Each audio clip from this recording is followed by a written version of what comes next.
So mga idol, isang mapagpalang araw sa inyo lahat. Yan,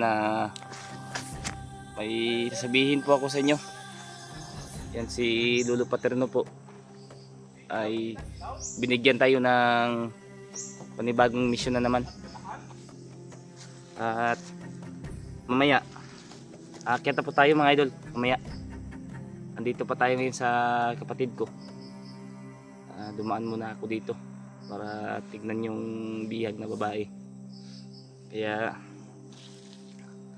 mamaya mag-aantay lang po ako kasi kailangan ni Lolo ng pang-alay mga idol. Kaya mag-aantay muna ako kung may bibigay sa atin. Kaya sana ay matulungan niyo po tayo para mamaya makaakyat na po tayo para matapos na po natin yung mission na binigay ni Lolo sa atin. Yan, Miguel Live shoutout po pala sa lahat ng mga solid subscriber natin dyan, mga silent viewers. Yan, lalo na po sa mga kababayan nating OFW dyan. Yan, Miguel Live shoutout po sa inyo. Lagi po kayo mag-iingat dyan. At ipagdarasal nyo na sana ay maging successful yung mission na ibinigay ni Lolo sa atin. Kasi ay sabi ni Lolo, maraming mga bihag na nakita niya. Kaya ituturo niya sa atin kung saan na location yun. Kaya sana ay pagdarasal nyo na maging success yung mission natin. Yan, kinuntak ko po sila Brad Marvin. Ngunit hindi pa sila nag-message ako sa kanila. Nag-message ako sa kanila na kung aakyat ba. Parang hindi pa aakyat sila Brad Marvin. Kaya, at si Brad G-Ward, kailangan din nating hanapin. Dahil ilang araw na siyang walang update. Kaya sana, maano natin siya. Makikita na natin.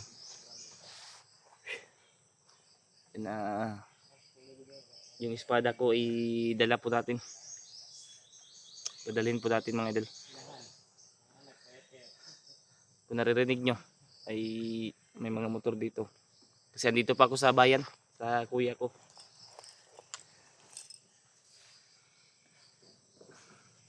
Sobrang init ng panahon ngayon.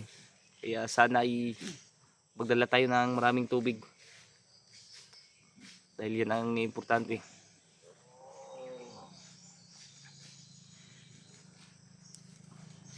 Yan, ipagdarasal yung mga idol na sana kita na natin si Brad G-Ward. Dahil siya lang mag-isa doon sa bundok. Kaya sana makita natin siya.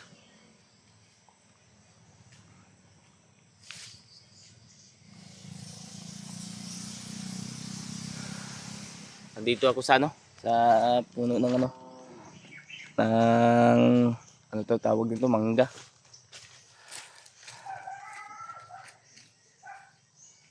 Yung bahay ni Kuya dyan sa itaas.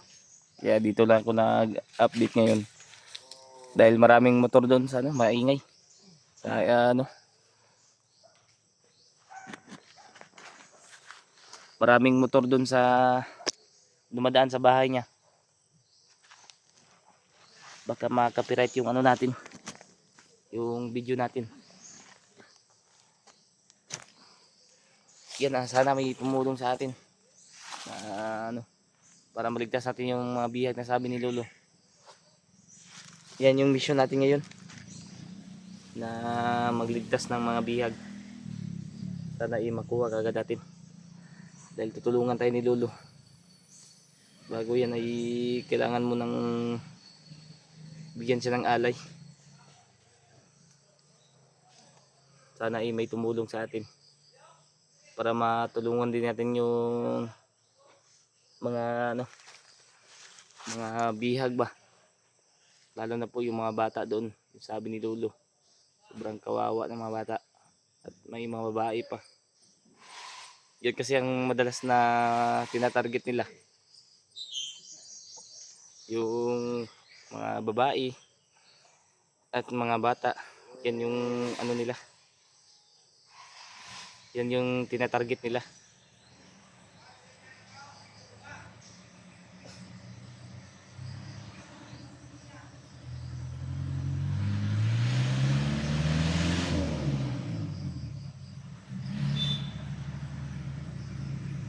Kaya lagi lang tayo mag-iingat sa bawat mission natin.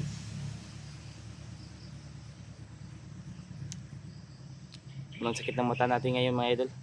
Kaya nagra-riban po tayo. Kasi yung araw masakit sa mata. Kailangan ko siguro magpatingin nito pero wala akong sapat na pira.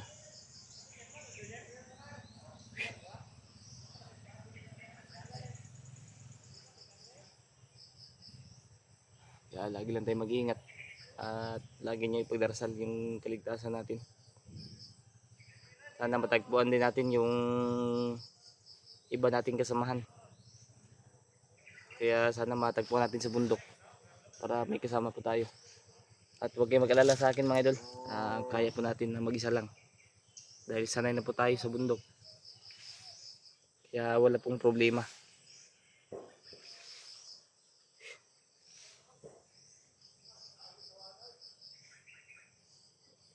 Grabe yung init ngayon.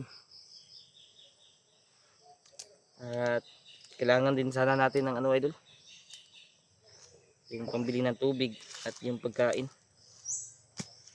Para makakad kagad tayo. At sana may tumulong sa atin.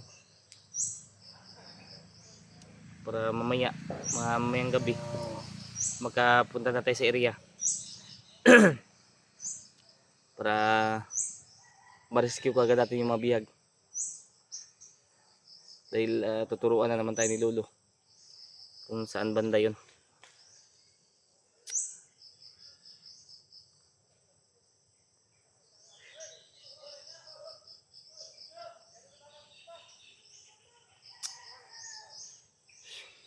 Yung kuya ko andyan sa may bahay, andyan sa itaas.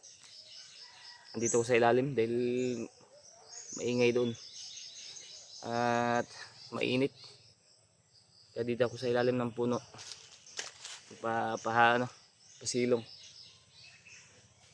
Yung ganun pa rin mainit, yung igang.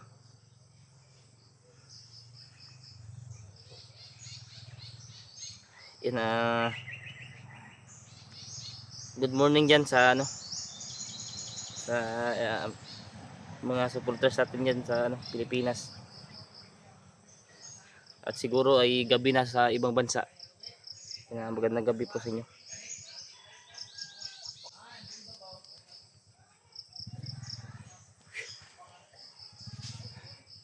Mamaya pag may magbigay sa atin mga idol, ay didiretso tayo sa bibili agad tayo ng pang-alay.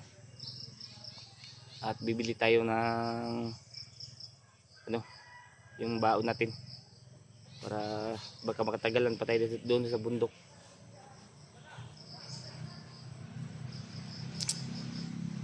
Kaya lagi lang tayo mag-iingat palagi sa bawat mission natin.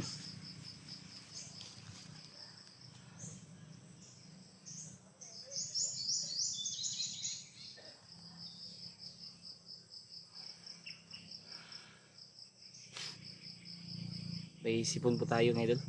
Lagi na lang umuulan kasi at bigla lang umiinit.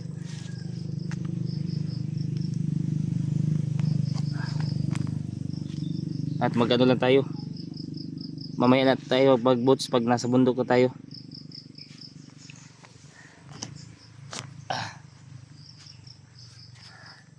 Pasensya na kayo dahil naka-shades po tayo dahil nainitan yung mata natin mga idol.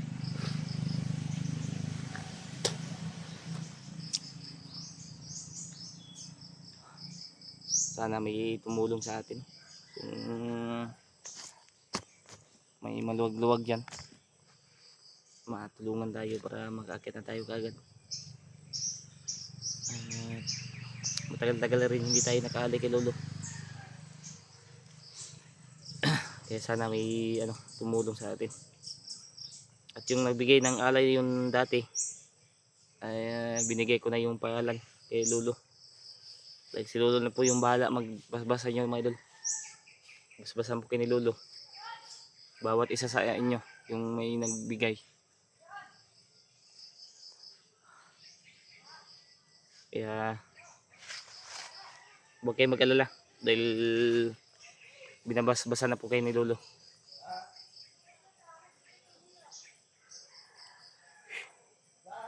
Maya pupunta tayo doon kay Kuya dahil doon tayo mananghalian.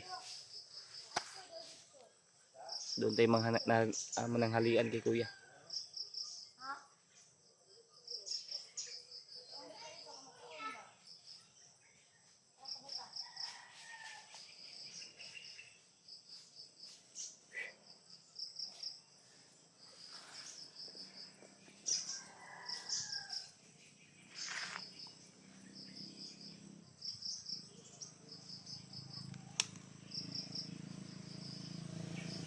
Kahit medyo may ulcer pa tayo mga idol, titiisin na natin para lang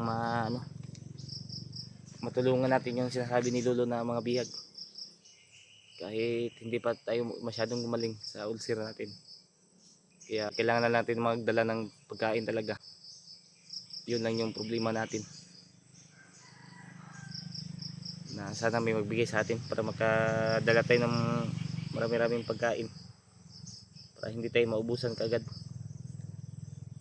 Kasi yung nag-akyat ako, naubusan ako ng pagkain, ilang araw ko hindi kumakain at saging lang yung kinakain. Kaya mahirap talaga pag maubusan ka ng pagkain sa bundok, dahil ulcer talaga yung yung magkakaano natin, maranasan natin.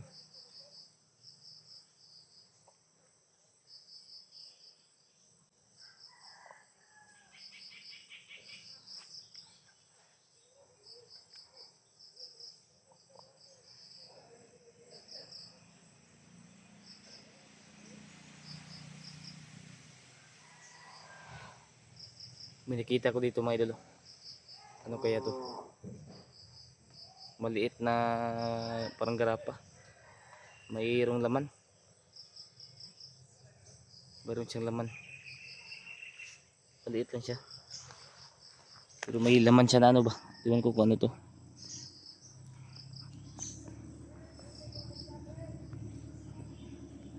Yun o. Yun o, may laman.